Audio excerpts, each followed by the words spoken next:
Hey there, it's Bruce Ferris here, and it is the 25th of July. And let's take a look at the marketplace. I track from 145th in the north end down to South Othello, water to water, left and right, on a weekly basis, pretty much. And I'm always tracking what's going on. So let's take a look at a couple of things here. If I look at my stats tracker where I drop in the information I'm able to pull up, let's look at the newly active numbers here on a 7-day basis. And so for this last week, we're at the 25th. So I'm looking at basically from the 21st backwards a week. 290, 302, 165, and that would be the typical thing for a holiday, which was July 4th, of course. 248, 368. So you can see as it was tapering down for the 4th, and then 368 would be a typical surge that would take place right before a holiday. So we're seeing the numbers in the 200s here, 256, 298, 276, jumps up into there, goes higher, and then drops way back down again in May, and then starts making its way back up again, and then drops down for July 4th, 165, but we're right back up right around 300, 290 here. And the other thing that's really important is watching what's happening to the pendings. And when you've got pendings at 202 versus 220, 119 versus 237, 163 versus 337, that's when we see the market really changing, where we're not seeing as many multiple offers, we're not seeing as much competition, and the ratio between those two is quite different than we saw at this point right here. And if we went back all the way down into March, we'd be seeing pendings actually outstripping actives coming onto market. Another thing that's really important to take a look at, and this is really quite illuminating, is looking at this column here, 7-day off markets. So these are properties that go off market in basically 6 or 7 days or less. And here we're looking at 134 of them versus 216 new listings, 108 versus 217. That's going off market at that's really a fast ratio.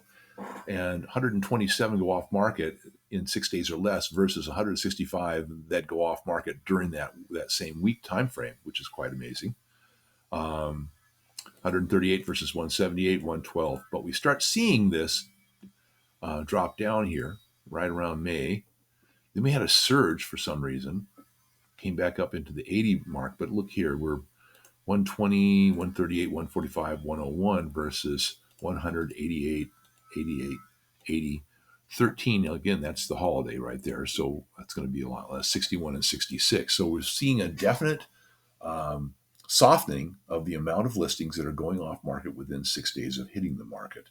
We're also seeing a diminishment here, somewhat, of total amount of listings that go into pending status. Here's 199, 178, 169. And if we come up to where we are right now, 152, 147, 144. So part of that's summer. Part of that's being caused by this, your mortgage rates up here. We had a bit of a spike right around then. And looking at this is from Freddie Mac, the website itself. So if I look at that, and then I finally look at my info stats, and this is a really cool tool available to me. And if you work with me, this is something we spend some time with on your particular property, or if you're planning on getting into the market as a buyer, we're going to be taking a look at the particular culture, I like to call it, of the different marketplaces that you might look into. And we do it on a lot more refined area. So with that, let's take a look at, let me move this out of the way here. I don't think you can see that, but I can. Let's take a look at these 4 different lines here coming across, colored lines. Black line is the MLS all over. So it's basically most of the state of Washington. Hang on. Okay, I had to run away there, so I am kind of starting over here with this graph, but let me describe this to you really quickly. Once again, the black is the whole MLS. The green line is Seattle overall, 145th down to Othello. The orange line is what I call the center of the sun, and that is North Ballard on the left, and then Ord of View Ridge on the right. So it's basically that area from the Montlake Cut up to about probably 85th or so. And then finally, the purple line is I-90 down to South Othello. So I'm looking at these three different marketplaces here and looking at that. So let's take a look. what do I want to see first here? I want to take a look at days on market, and I'm looking at 1 year on a monthly basis. Let's go back 3 years first of all. So let's go even further than that. That's good to take a look at. So here's our market in 2018, and this is 10 days, 20 days, and 0 days here over on the left. Big spike here around 2018. That was September when we had a market correction, and volume went way up, and prices started coming down at that point. Then we had a rally, and you can see we're looking at basically a week on market on these kinds of things. And then March 2020, this is a long run that we just got over with. And don't forget, the purple is the south end. The orange is that north end I talk about. And so we're down here basically, 5 and 6 days on market on average. And where we are sitting right now is right here. And that is, again, 5 and 6 days on market. But when we look at pending sales and look at what's happened here, here they come. And by the way, this is 3 bedrooms and residential and previous owned. So I'm avoiding I'm sorry. I'm going to take out Seattle. I'm going to take out the entire MLS, and let's see if there you go. That gives us a little bit better definition between the 3 different lines. We don't need to look at the overall MLS. Pending sales, Seattle overall, again, the north end, all the way down to the south end. Low drop here just at the end of last year, and then coming down. Let's take a look at final sales price. Here we have the rally taking place here January 2022, which is quite strong. So if we look at the orange, and that's Ballard to View Ridge, we're rising from, on average, for a 3-bedroom house that's previously owned, we're looking at, call it $1 million, and it's making its way up to 150,000, 156,000 over where it was at that point right there. And for the Seattle overall, it goes from 900 or 910, heads all the way upwards to 1.156. That is just amazing, right? Just amazing, the differential there in just January of 2022. Now, we do have the downward trend that's taken place.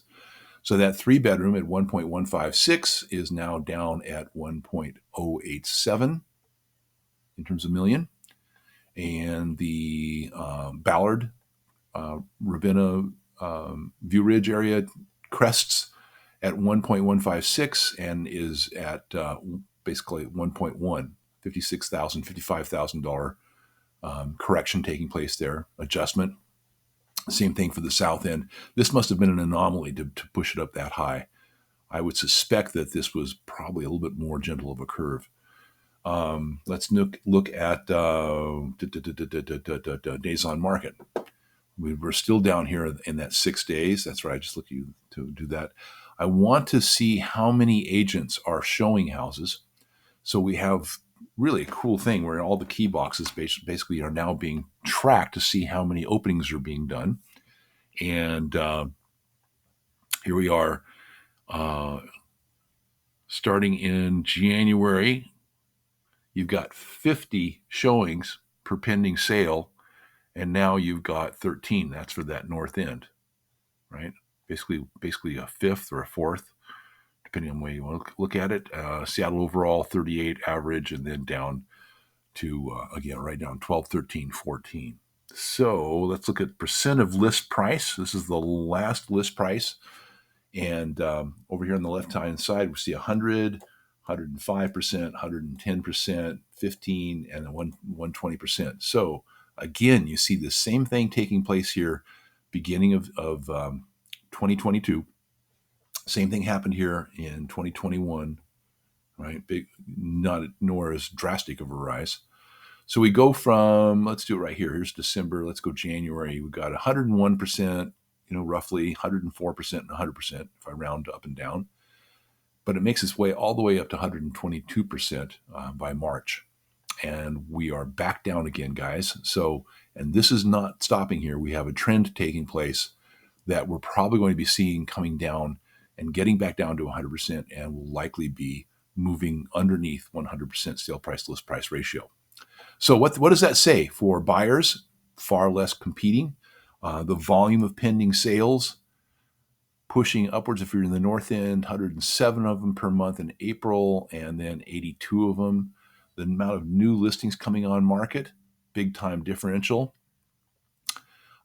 We can just see a steady rise taking place here. The overall market, 165, 246, 346, 386, 488 new listings in a month's time for the overall market in Seattle. That's certainly a big change in terms of your inventory. So if you're looking for a 3-bedroom house, let's look specifically for your Ballard and View Ridge. We start at, let's start January. There you go. January at 51.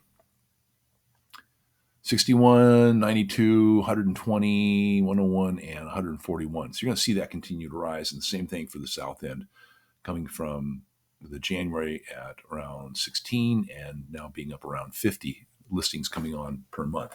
That's a big deal. And especially when we look at the amount of pending sales that are starting to drop down here for both those areas. So the volume of pendings is coming down a bit, and the volume of new listings coming on is going up quite a bit. Your days on market, excuse me, is still holding in the short. So we're probably going to see that rise a bit. Our months of supply, here it is. There's how many months of supply we've got. It's still quite low. I mean, this is, where's our one? There's our one right there. That's 1 month. And so you can see for all this time, we've had less than a month's supply, as low as, wow, 0.1. 0.1, 0.4, 0.3, and now we're just hitting the 1 month mark basically with everything. Percentage of list price, I think we talked about that, but your percentage of list price has dropped way back down after, that's right, we did that, forgive me. Price per square foot, let's take a look there. We should probably see that dropping down. Your high was at 682 for the Ballard View Ridge. 621, big differential between the south end at 545 than those guys, but they're all following the same trend, of course.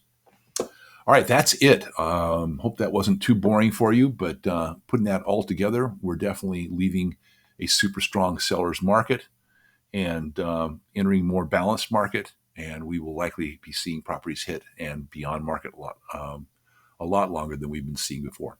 So with that, Bruce Ferris here. Thanks a lot for watching. Hope this was helpful on any level. And again, always here to chat and talk if you need to talk about the market. Take good care.